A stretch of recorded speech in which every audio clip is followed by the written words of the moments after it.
درود. به افغانستان 1400 با من رشاد زریر از شبکه جهانی یک خوش آمدید.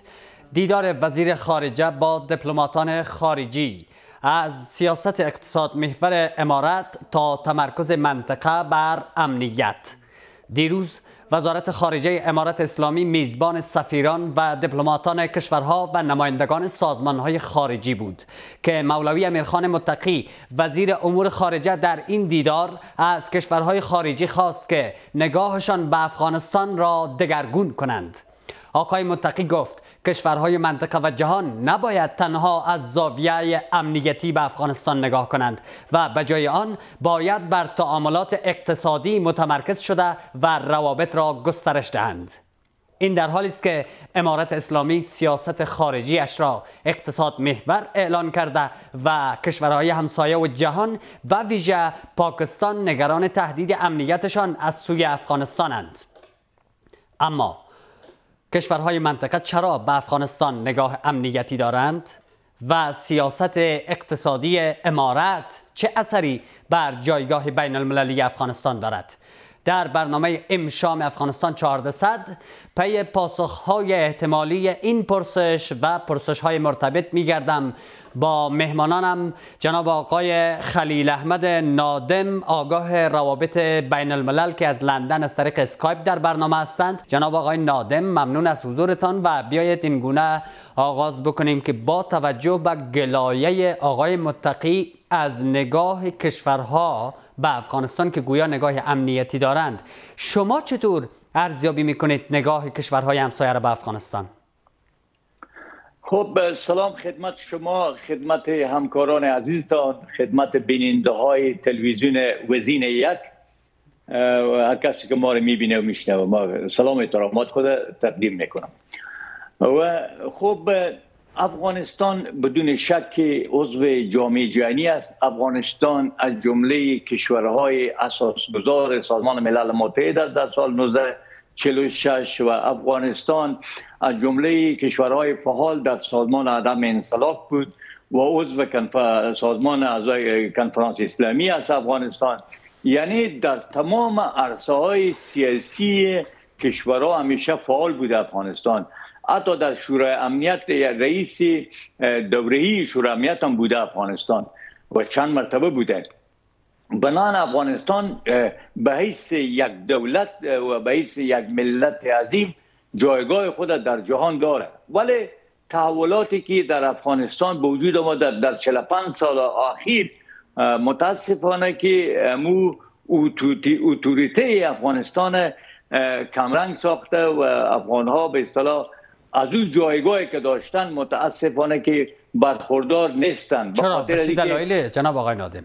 خب به خاطری که سیاستمدارایی که در رأس قدرت آمدن یا کوشش کردن که انحصار قدرت بکنن، اینا نخواستن که مشروعیت خود کامل خود از ملت افغانستان بگیرن و باعث یک کشور قوی ممثل قدرت مردم افغانستان ظاهر شدن. که فکر میکنید در حکومت‌های پیش از این آنچنان بوده؟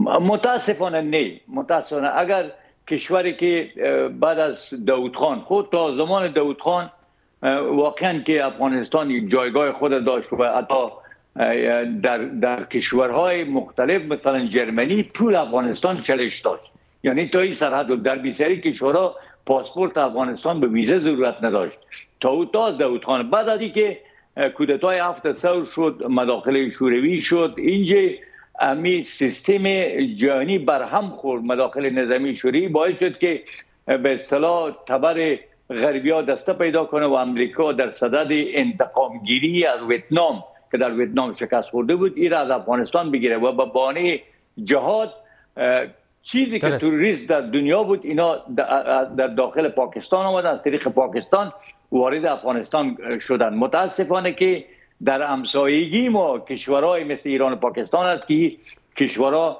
متاسفانه یک تخته خیزی علیه افغانستان بودند و در جناب آقای تخریب نادم بجا خواهد بود اینجا یک پرانتز باز بکنیم که چه دلایل بالقوه در افغانستان وجود دارند که سبب میشه هر از گاهی و در فرایند تاریخش، همین تاریخ معاصرش که شما اشاره کردید، همیشه رویدادهای عمومی، فضای عمومی جهان بر اوضاع افغانستان تأثیری بسیار زیاد داشته باشه؟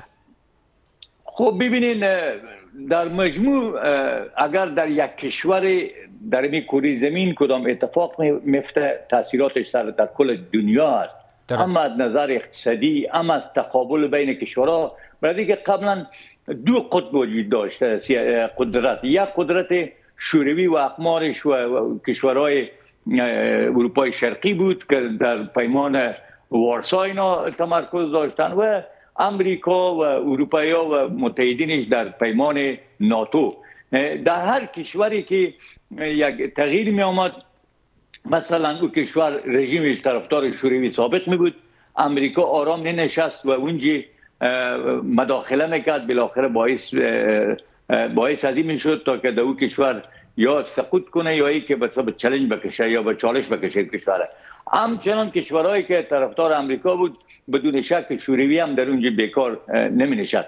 متاسفانه این حالت بود. اما با تجزیه شوروی فرمول کم برهم خورد، برای که تا که روسیه جایگزین شوروی شد، اقتصادش در هم برهم شد. بالاخره با آمدن پوتین باز دنیا تغییر کرد، سازمان شانگهای با وجود آمد، چین، روسیه و ایران و کشورهای دیگه یک طرف شد و امریکا و طبعا ناتو سابقه کلش و که فعلا ناتو است و در سمت دیگر قرار گرفتن. درست. و افغانستان خواب چون به گفته اقبال لاوری که افغانستان یک پیکری از آب و گل است و ملت آسیا یک پیکر آب و گل است و ملت افغان در آن پیکر دل است، از فساد آسیا است، از گشاد آسیا است. این گپ صدق میکنه. امروز افغانستان و در کنار شاید موقعیت سیاسی، جغرافیایی یا ژئوپلیتیک افغانستان، من میخواستم امیر گپ شما را بگم که واقعا که موقعیت استراتژیک و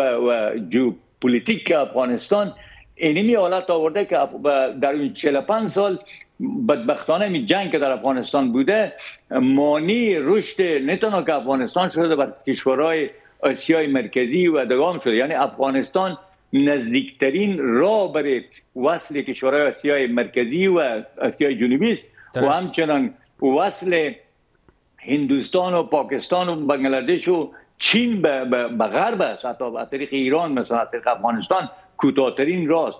حالا شما ببینید که ایران با چین حدود 500 میلیارد دلار چند سال پیش یک تفاهمنامه امضا کرد. این فقط از طریق افغانستان و از راه واخان امکان پذیر و بسیار موثریت میتونه داشته باشه. یعنی ارتباطات از یا مترتیب احیای راه لاجورد و راه ابریشم به نفع کشورها و به نفع افغانستان است. حالا متاسفانه که در رأس وزارت خارجه ما گرچه آقای متقی آدم ممکن فعال باشه ولی این فعالیت به این معنا نیست که دستاورد داشته. اگر دستاورد می داشت و یکی از کشورهای دنیا میتونست که افغانستان به رسمیت بشناسه. اگر میتوانید و چرایی همین نزد شما جدا از بحث تلاش و ظرفیت دستگاه دیپلماسی افغانستان که شما اشاره کردید، جدای از این چه عواملی در بیرون هست که به رسمیت شناختن ما را به تأخیر انداخته؟ خب گرچه امارات یا اعضای امارات همیشه میگن که مسئله تحصیل، مسئله حقوق بشری، مسئله داخلی ما در صورت کوته نیست و این مسئله جهانی است. افغانستان تمام کنوانسیون های مربوط به حقوق بشر، اعلامیه حقوق بشر کلش پذیرفته امضا کرده. بنان هر گپی که صورت میگیره در افغانستان این مربوط به دنیا میشه. یعنی هر حکومتی که بیایه با هر روی کرد و ایدئولوژی باید پایبند به همو تعهدات دهه‌ها پیش باشه. دقیقاً باید همون باشه. و امروز شما ببینید که گرچه تکرار است ولی تکرار اصلا است که بسته کردن دروازه های مکاتب بروی دخترها، بسته کردن دروازه های پانتون ها بروی دخترها، حق کار ندادن، حق مشارکت سیاسی رو به زنان ندادن، اینا هم میگه حرفاییست که نقض چی حقوق بشر است که اینا میکنن که دنیا در این بتفاوت مانده نمیتونن. با وجود که اینمی خواستایی که دنیا مطرح میکنه کاملا مطابقت به خواست مردم افغانستان است. یعنی شما در تلویزیون هایتان میبینین که کسانی که میان در تلویزیون میشن آگاه های سیاسی و اینا کلش اینمی را مطرح میکنن خواستای مردم افغانستانه، ولی متاسفانه این خود اعضای امارات هم میفهمه که اینمی عمل کرد، اینمی اوامر فقط به دست چند نفر محدود است. یعنی اگر شما فیصدی بگیرین، خب من 99 شاید خیلی زیاد بگم، ولی 95% رهبری امارات و اماراتی‌ها همه طرفدار تحصیل هستند، طرفدار تعامل با دنیا هستند، طرفدار قانونیت هستند، طرفدار هستند در افغانستان قانون اساسی باشه، حتی طرفدار هستند که یا مشروعیت خود از مردم بگیره، که اون مشروعیت یا از طریق لوی جرگه یا از طریق انتخابات است که انتخابات مغایرت با شریعت نیست. برای اینکه وقتی که خلفای راشدین تعیین میشدن بعد از رحلت حضرت محمد صلی الله علیه وسلم او را کس انتصاب نکرده و به اساس انتخاب آمدند خلفای راشدین. بنان یک اصل از انتخابات که اینا باید مطابق به او عمل بکنن. تا زمانی که این مشروعیت اینا نگیرن نمیتونن به حیث یک دولت قوی ظاهر شن در دنیا و بتونن از یک موقف قوی با دنیا. درست جناب آقای نادم، حالا این که گلایه آقای متقی بیشتر از کشورها به این دلیل بود که نگاهشان به افغانستان امنیتی است، شاید کنایه به این باشه که بعضی از کشورهای همسایه به ویژه پاکستان و به ندرت هم کشورهای همچون آسیای میانه، کشورهای آسیای میانه همچون تاجیکستان احساس نگرانی از وضعیت امنیتی خودشان از طرف افغانستان می کنند و حتی پاکستان متهم می کنه افغانستان را که عملاً پناهگاه گروه‌های علیه امنیت ملیش هست. فکر میکنید چقدر این کشورها نگرانیشان قابل تحمل و درک هست و چقدر این که امارات اسلامی رد میکنه و میگه امنیت تأمین است و گروه های حراس افکن حضور ندارن قابل درک است؟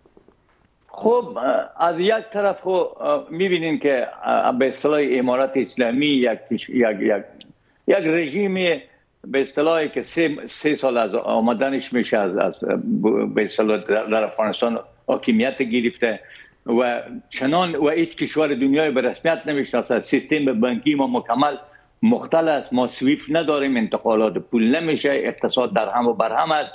19 میلیون انسان در افغانستان تحت خط فقر هستند، زیر خط فقر هستند.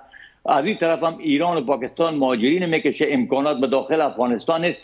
یعنی با عدیده از مشکلات حکومت امروزی دست و پنجه نرم میکنه. از واسطه هیچ جای نداره که بگیم که این حکومت اینقدر توانایی داره که در امور داخلی پاکستان مداخله میکنه یا کشور دیگه.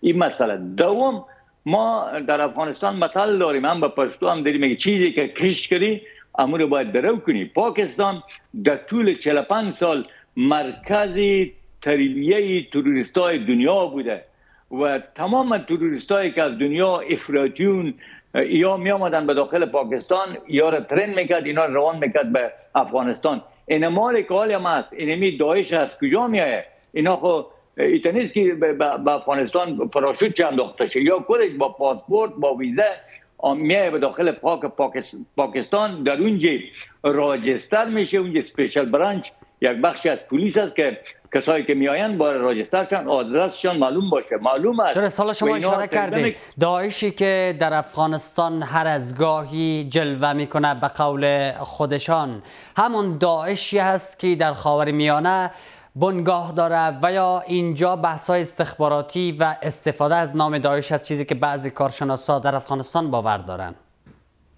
اول خود در طول می 14 سالی که جهاد بود، در می 14 سال و بعد از او اینقدر اجنت جاسوس کشورهای همسایه دنیا در افغانستان یا تربیه کردن و از فقر مردم استفاده کردن، از اعتقادات دینی مردم استفاده کردن که آلی این مردم فقط اینو عادت کردن به اجنت بودن. همی کسایی که به مقابل پول هر کار انجام میدن. دیگه ای که در داخل حکومت ها به اندازه همسایه نفوذ دارن، چی ایران است چی پاکستان، خصوصا پاکستان که این ستون پنجم در داخل هر نظامی که آمده بعد آمدن مجاهدین اینا دارن نفرای خود. حالی هم هیچ شکی نیست. از کجا میشه که افراد مسلح با کلاشنکو میای سر راه را میگیره، 15 هموطن مظلوم و بیچاره مسکین ما را از یک قریه استاد میکنه و بیرحمانه به شهادت میرسانه. اینا از کجا میشن؟ چطور استخبارات امارات خبر داره؟ پس معلوم است که در چوکات خود امارات داعشی ها هم جای گرفتن، توریست ها هم جای گرفتن، اجنت های کشورهای خارجی هم جای گرفته که هر آن خواسته باشه آیسای پاکستان و دیگه شبکه های استخباراتی از استفاده کرده میتونه عملات توریستی را انجام داده میتونه. برخواهیم گشت به ادامه صحبتاتان و بیننده های عزیز میان برنامه کوتاه داریم، همچنان بیننده افغانستان 1400 باشید، برمیگردیم.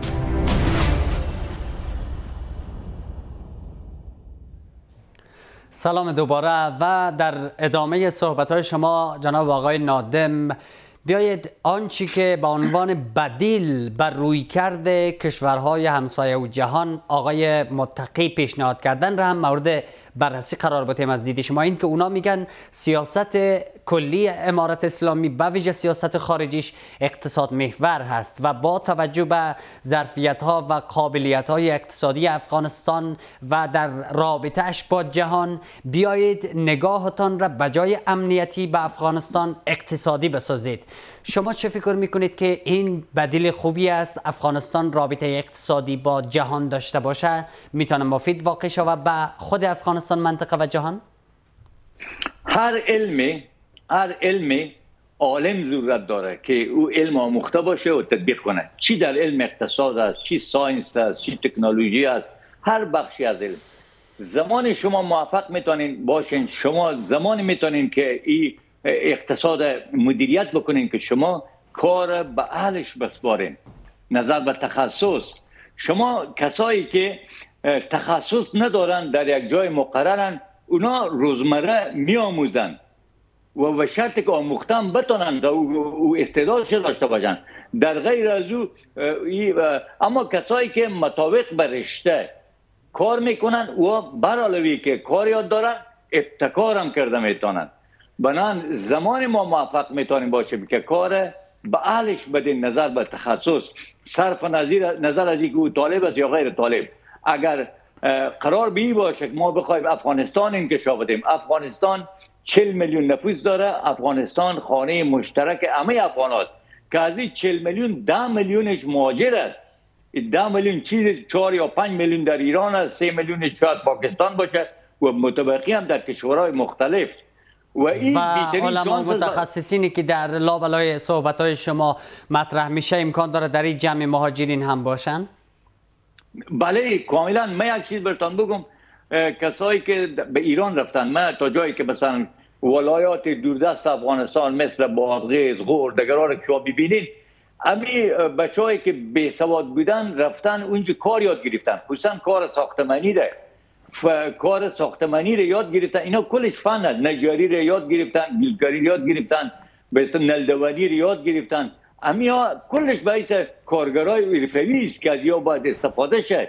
این بهترین یک، یعنی من براتون بگم که اگر شرایط برای افغانان مساعد شه، اینم افغانایی که در کشورهای اروپایی و امریکا، استرالیا و دیگه هم هستن، این شرایط جوی و اقلیمی که افغانستان داره، طبیعتی که افغانستان داره، به شرطی که محدودیت ها را رفع کنن، سر مردم زندان نسازن این کشور. باور بکنید که اکثریت ملت میخواین. اینم شما هر دفعه که من پرواز کردم طیاره پر از افغانای خارج از افغانستان بودن که می آمدن به افغانستان، چون فامیلا در اینجا هست. غیر از او وطنشان از دلشان میسوزه، میخواین به وطن خود بگردن، طبیعت وطن ببینن. از او هم به خاطر رشد صنعت توریسم که یک پایه اقتصاد علمی شده میتونه. شما ترکیه رو ببینید 70% عایدش به اصطلاح بودجهش از طریق توریسم، صنعت توریسم تامین میشه. افغانستان اما همین جای بس آنچه که شما مطرح کرده جناب آقای نادم، امارت اسلامی پیوسته تاکید کرده و فرا خوانده از افغانهای خارج از کشور که بر بگردید به وطن بیایید و حتی همین دیروز هفته گذشته رهبر امارت اسلامی شیخ هیبت الله آخوندزاده فرا خواند و همین دیروز معاون اداری ریاست الوزراء آقای مولوی عبدالسلام حنفی فرا خواند، گفت که متخصصین یا همه افغانهای بیرون بر بگردن به وطن و در توسعه وطن ما را کمک کنند. ما نمونه‌های زیادی حتی همکارای ما گفتن شخص جناب عالی هم هر از گاهی رفت آمد میکنید به افغانستان به طور عادی، چرا پس نمیآیند؟ آخه من برتان یک خلاصه بگم که وقتی که تو اولاد ما را اجازه تحصیل ندی، دختر ما تحصیل کردن نتونه، پانتون خورده نتونه، حق کار نداشته باشه، حق حمام رفتن نداشته باشه، حق پارک رفتن نداشته باشه، حق سپورت در کلپای سپورتی زنانه نداشته باشه، چگونه بیای به داخل افغانستان؟ من آمده فهمیدی چی کار کنم؟ مثل همی صدها و هزارهایش اینا به می خاطر نمیان. این مالی که هزارها نفر پشت دروازهای ریاست‌های پاسپورت صف گرفتن پاسپورت میگیرن، خاص به خاطر آینده اولادایشان از افغانستان فرار میکنن. به کدام منطقی را قبول میکنه که مردم بیاین و امکانات هم برش مساعد نباشه و آزادی هم برش داده نشه، حق کار داده نشه، حق تحصیل داده نشه، با دنیا میاین؟ نه، شما اول اصلاح با این رویکرد امارت اسلامی همسو نیستید که باورش این است که در گذشته مثلا نمونه‌هایی که شما دادید حمام و کلپ‌های باشگاه‌های زنانه و اینا خیلی اسلامی گویا نبوده و در پی اسلامیزه کردن اینها هستند، با توجه به اینکه کشور اسلامی است؟ فکر میکنید این رویه چقدر قابل ملاحظه هست؟ اینا اول خود تاریخ اسلام بخوانند. نه خود رسول الله در غزواتی که اشتراک بکردن خانمشان همراهشان بودن در غزوات، در جنگا. بعد مثلا در یکی از جنگا حضرت بی بی عایشه در شتر سال جنگ میکرد، قماندان جنگ بودن. این از نظر نظامی. از نظر اقتصادی خانم اول پیغمبر خداوند حضرت بی بی خدیجه تجار بودن، تجارت میکردن. آیا وقت زنها میشیشتن قرارداد میکردن یا خود مردا؟ خب میشیشتن طرف به اون وقت که شرکت ها بگیم یا به اون وقت تجارایی که بودن خزنه معامله میکردن، قرارداد میبستن، به اون شرایط همون وقت زن بودن.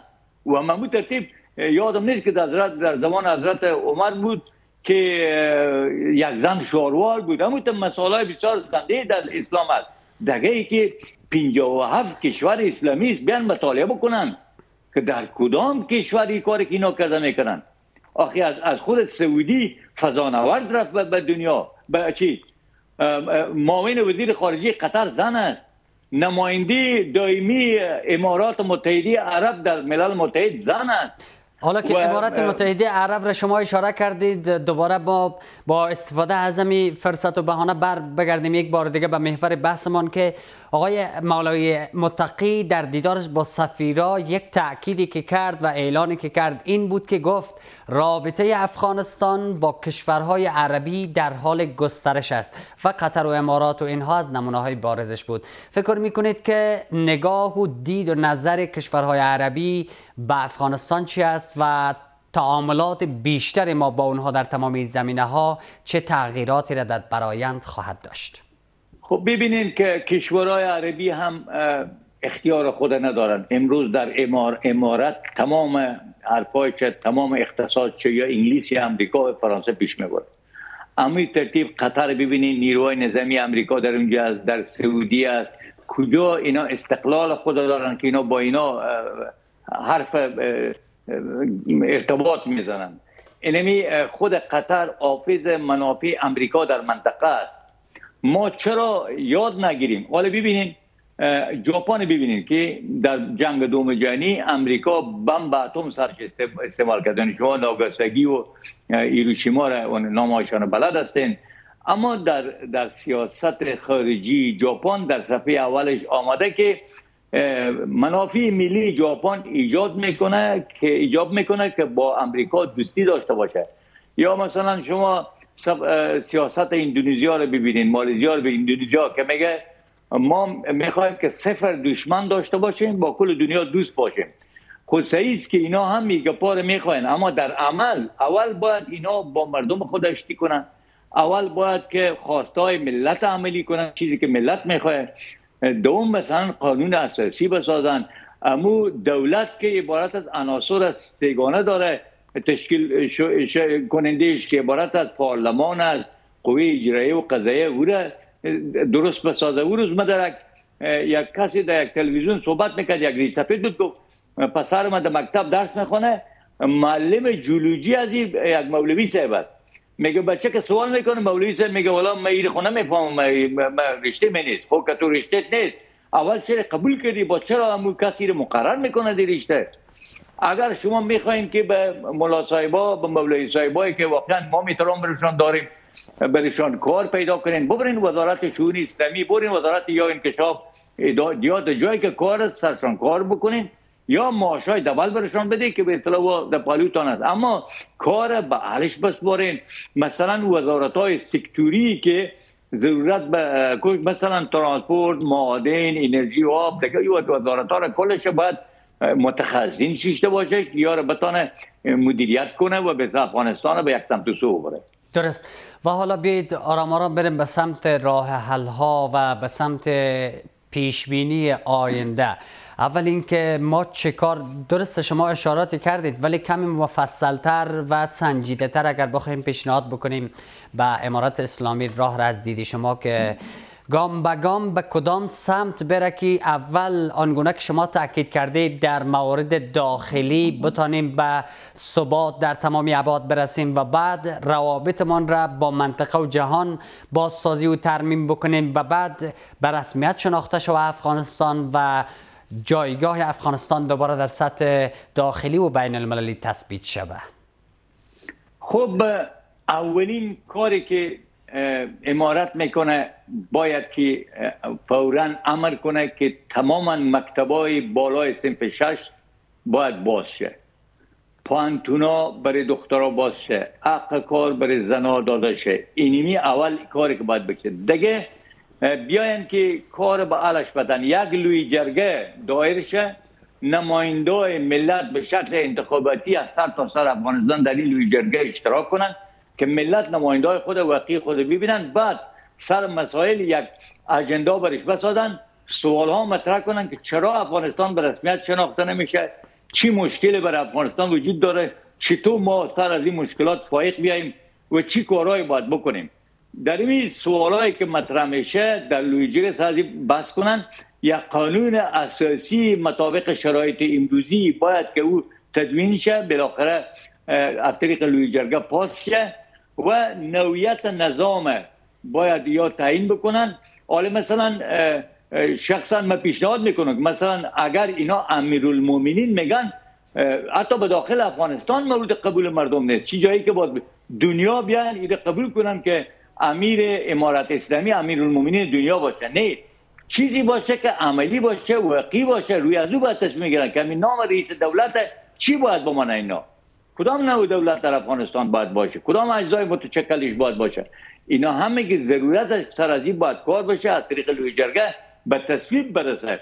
دیگه ای که در همین فراینده فکر میکنید از کشورها هم میشه در این موارد، جدایی که شما اشاره کردید که آن چه مسائل داخل خوانده میشه مسائل در سطح جهان است و میشه از دیگرها نظریه گرفت و حتی سازمان ملل شاید به اساس تعهدات مسئولیت هایی داشته باشه. در همین مواردی که شما اشاره کردید، مثلا ایجاد یک ساختار و بافتار و باز تعریف تمامی بنیه ها در سطح سیاست و دیگر ابعاد و پهلوها، از سازمان ملل و کشورهای همسایه و جهان انتظاری داشت و یا نه امارت اسلامی برحق است و تمامی تصامیم را باید در داخل گرفته شود؟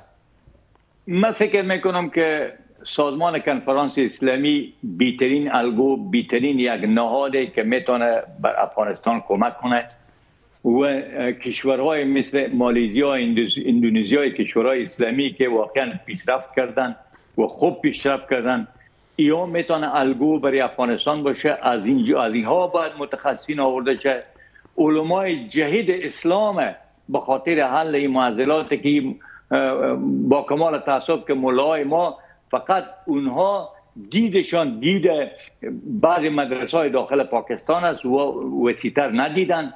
باید از این کشورها کمک خواسته شه که راهنمایی بکنن اینا را که چطور اینا راهکار برشان بده و بالاخره افغانستان از این معضل. دیگه چیز مهمی که برای من مهم است مسئله تحصیلات است، یعنی کیفیت تحصیل. مثلا شما ببینید در اطراف در ولسوالیا معلم وجود نداره، حتی بسیار بر مکتب دو سه معلم است، معلمان اکثریت یا صنف 8 خوانده یا صنف 9 خوانده، 12 پاس بسیار کم است که اونجا معلم هستند. خب شما چطور یک کسی که 12 صنف 12 زور صنف 8 بگیره دست بده؟ خود درس داده نمیتونه. من ایره عملی میگم، من دیدو میری گپاری مشکلات ها که من براتون بگم. اناله باید که حکومت چی بکنه؟ خب جناب آقای نادم اجازه بتین روی این که چی بکنه حکومت بعداً وسیع‌تر صحبت بکنیم. و حالا بیننده های عزیز یک میان برنامه کوتاه داریم و دوباره برمیگردیم. همچنان بیننده افغانستان 1400 بمانید.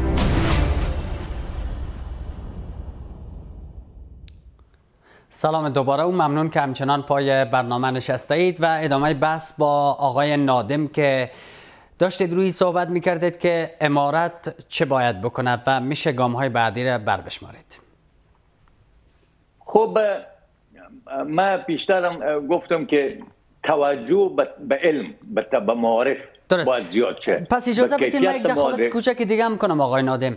این که شما اشاره کردید سازمان کشورهای اسلامی میتونه بهترین الگو باشه چون افغانستان کشور اسلامی است و بتونه ساختارهاش را از الگو برداری بکنه از کشورهای اسلامی دیگه. ما خیلی صریح از مقامات امارت اسلامی به صراحت دیپلماتیکش نشنیدیم و اما هم از مقامات هم از دیگر اعضای امارت اسلامی و دولت مداران امروز و بیشتر از بقیه مردم و از آگاه ها و کارشناسای که امارت اسلامی را همواره تایید می کنند، اینها پیوسته گفتند که کشورهای اسلامی دنیا خیلی اسلامی نیستند و حتی بعضی از علما را ما در همین برنامه افغانستان 1400 داشتیم که گفتند تنها کشوری که اسلامی مانده امروز افغانستان است و تنها نظام اسلامی امارت اسلامی است و اگر ما بخواهیم از دیگر کشورهای اسلامی الگو برداری بکنیم به بیراهه و انحراف خواهیم رفت، چرا که به قول اونها دیگر کشورهای اسلامی گویا مزدوران کشورهای غیر اسلامی و قدرت‌های جهانی هستند. در این مورد دیدتان چه هست؟ خب تاسف است که دنیا را علمایی که در الازهر و در پانتونای بسیار بزرگ دنیا درس خواندن ما عالم نگیم، خود عالم بگیم. و اول از که در داخل از یا شما خود در تلویزیون ها متوجه هستین که چندین نفر میگه که کسب علم فرض است، چون اولین آیه‌ای که نازل شده به حضرت رسول الله مبارک همی اقرا باسم ربک الذی خلق، هر کسی را میفهمه. و مثلا یک وظیفه میخیزه میگه این مباح است، دیگهش میخیزه میگه فرض کفایی است، دیگه هر کس به تعریف خود داره. و قرآن شریف هم شما اگه متوجه باشین تفسیر کابلی داریم، تفسیر حسینی داریم، تفسیر چی داریم، رقم تفسیر.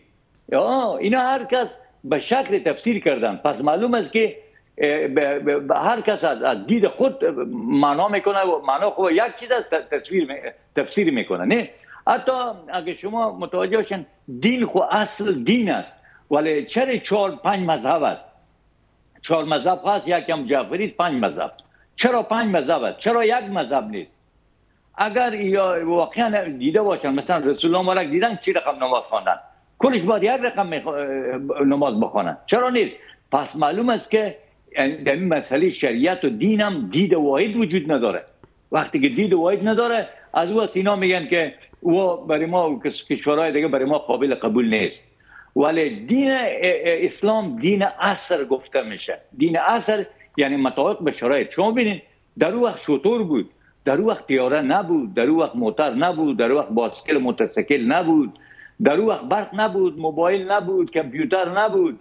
دیگه حالا ما چیکار کنیم؟ ما بریم به اون عصر زندگی کنیم؟ خب نه، ترافیک نبود. نظر به حالا به اون راهی که شما پیشنهاد میکردید بقیه‌اش چی بودن؟ خب بقیه بود که من گفتم که توجه به معارف شه، به تحصیل شه، به کیفیت شه، خصوصا اطراف. متاسفانه در از زمان ظاهرشاه به اطراف توجه نشده. هر فوکسی که بوده سر مراکز شهرها بوده. شما پیشتر هم گفتم که در بسیاری ولسوالی‌ها و خرجاتی که مکاتب است معلم ندارن. اینال دولت چی باید بکنه؟ به خاطر از اینکه اونجا معلم بره و مردم احتیاج به پول داره، به معاش داره و یک ضریبی را به معاشات تعیین کنن که بعد ولایات فرق بکنه، اطراف فرق کنه که اون ضریب چی اندازه باشه. مثلا ولسوالی دوری است یک ضریب بلندتر که مثلا با پولی که میگیره معلم بتونه به اون جایی که میره اونجا خانه نداره دیگه، خانه خود اعلام میکنه شال میره در اطراف، مجبور از جای بشه که کرایه خانه داده بتونه اونجا زندگی بهترتر داشته باشه که اقلا یک چیزی هم از معاش برش بمانه، بتونه اونجا درس بده. او وقت است تشویق بشن. دوم از که در کنکور اگر اینا امتیاز برای معلم و برای استاد بدن، در کنکور اکثر کسان نوشته میکنن چانس اول دارالمعلمین یا مثلا فاکولته ساینس یا فاکولته که معلم میشه در اونجا نوشته میکنن. حالا میبینین که چرا مثلا طب مردم خوش میکنه؟ به خاطر که طب عاید داره، پول داره. اگر امی امکانات برای معلم ها بدن بدون شک اکثر مردم تقاضای ازیر میکنه که برای به اصطلاح. و حالا بید روی در کنار راه حل هایی که شما پیشنهاد کردید روی یک سری موارد از جمله پیشرفت های اقتصادی که امارت اسلامی پیوسته بهش بالیده و دیروز هم آقای مولوی متقی در دیدارش با دیپلماتان خارجی یکی از مسائلی که بهش تکیه کرد همی بود و این از دید آگاه ها و کارشناس ها حتی شاید شما مورد استقبال بوده که پروژه های مثل تاپی، مثل تاپ و قوشتیپه که در داخل افغانستان هستند، دیگه پروژه ها که اینها از ظرفیت ها و قابلیت های بالقوه افغانستان برای اینکه چهارراه ترانزیتی و اقتصادی و تجارتی دنیا و منطقه شود به ویژه منطقه و اینکه آسیای جنوبی را به آسیای مرکزی وصل بکنه، شرق را به غرب وصل بکنه، از این فرایند خودش هم سودهای برداره. از جمله همین پروژه تاپی که 5 پروژه بزرگ را در کنار خودش داره، هم گاز است، هم نفت است، هم سرک است، هم فایبر نوری و اینترنت است، هم برق است و اینها را تاکید کرده که روشان باید تمرکز شود از طرف کشورها. در راه حل هایی که شما پیشنهاد میکنید چقدر همسو هستید که باید روی موارد اقتصادی متمرکز بمانیم به سوی پیشرفت؟ بدون شک اقتصاد خوب به اصطلاح مبدأ تمام پیشرفت‌های اقتصاد است و این پروژه‌ای را که اینا یاد میکنن طبیعی که پروژه حتی از زمان شهید داود خانی مطرح بوده، می کانال قوشتپه منتها او وقت کشور افغانستان کشور ضعیف بود، حتی شوروی ها نمی‌ماندن که ما این کارا رو بکنیم، زورش نداشتیم. ولی در دوره جمهوریت اینا آغاز یافت. اینا حتی دکتر اشرف غنی در اشغال‌آباد با رهبر هند و صدر اعظم پاکستان کلش آمدن امضا کردن، اینجا این کار کردن. اما نظر به نبودن امنیتی مثلا مان که آل فعلا ادعا دارن که امنیت است و یا هم شروع کردن داخل خاک افغانستان. تنها به نظر شما نبود امنیت مانع بوده یا موانع دیگه هم بوده که حالا اونا از طرف امارات در نوردیده شدن؟ خب اول از اینکه مسئله امنیت هم مهم بود، دوم از اینکه رقابت هایی که بین کشورها بود مانع از این پروژه میشد. مثلا ایران خیلی خوش داشت که گاز را برای ترکمنستان به پاکستان بده و از اون یک روش به این بره، بسیار کوشش کرد. چون ایران تحت تحریم بود، امریکا فشار آورد سر پاکستان که باید گاز ایران نخره و بسیار کوشش کرد ایران که می تاپی عملی نشه. و اینجا حالی که هستم چون روسیه تحریم است از طرف امریکا و روسا هم میخواهند که از این طریق تاپی گاز خود هم صادر بکنن. تنها گاز ترکمنستان از ایران نمیره، این ممکن در آینده نزدیک پاپلاین تیل و گپام از اینجا تیر شه.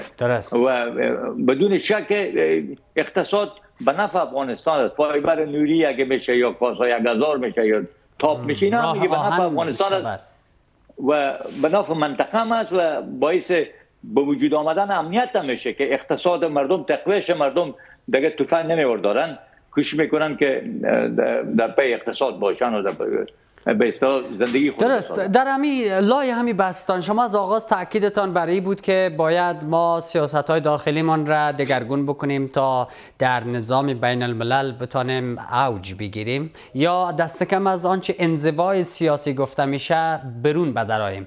اما این تعاملات و برهمکنش هایی که امارت اسلامی در زمینه اقتصادی از جمله همین تاپیک که حالا بحث داشتیم و در زمینه های گوناگونی با کشورهای آسیای میانه، با چین و با پاکستان که از قدیم داشتیم و با چندین کشور حتی نزدیک به 40 کشور دنیا داره، هم ترانزیتی و اقتصادی تجارتی و هم دیپلماتیک، اینا به نظرتان چقدر راه را هموار میکنه به سمت همین تطبیق پیشنهادایی که آرمانی از طرف شما و دیگه دانایان مطرح میشه؟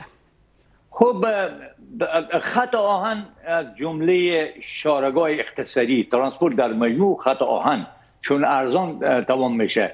یعنی در طول 20 سال به اصطلاح سیستم برق افغانستان تقریبا که پایه‌های برقی که نصب شده این خیلی بر افغانستان مفید واقع شده. و با همین جنبندی کنید آقای نادم.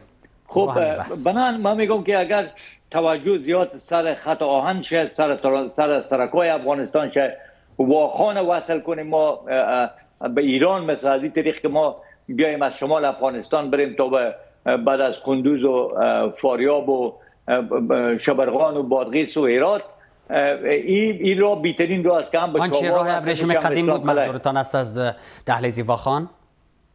بله، به خاطر که چین ما امروز خیلی ضرورت داریم. چین به 1 هفته میتونه که مال خود از طریق افغانستان به اروپا برسانه و حتی 2 هفته. بدن برای چین قابل امنیت است و افغانستان از نظر ترانزیت و امنیت بسیار اقتصادی مهم پیدا میکنه. وقتی که به اصطلاح شارگاه ترانسپورت باز شه، این باعث امنیت به افغانستان میشه، توجه دنیا به افغانستان میشه، افغانستان میتونه که رشد کنه و در سه مهار آبها ما ضرورت داریم که مهار بکنیم. گرچه همسایه ما باید از این ور خطا نشن. افغانستان 15% آواریست، یعنی 85% کوهستانی. هر اندازه که ما آب ذخیره کنیم به نفع همسایه ما، به نفع ما میتونیم آب خود بفروشیم و مقابلش به اصطلاح پول بگیریم یا هر چیزی که ما میتونیم معامله کنیم خود کشورهای همسایه خود.